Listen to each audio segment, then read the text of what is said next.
Hello everyone, how are you doing? This is MD Tech here with another quick tutorial.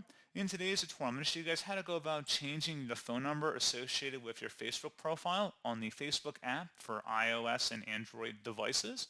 So this should hopefully be a pretty straightforward process here, guys. And without further ado, let's go ahead and jump right into it. All you have to do is open up the Facebook app and select your profile icon in the top right. Go underneath Settings and Privacy, so select that, and then select the Settings button. Scroll down on this page under Audience and Visibility and select Profile Details. If you scroll down on this page under Contact Information, there should be a phone number listed in here if you have one associated with your account, and then you just select the pencil icon next to it to change it.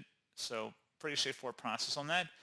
And as always, thank you for watching this brief tutorial. I do hope that I was able to help you out, and I do look forward to catching you all in the next tutorial. Goodbye.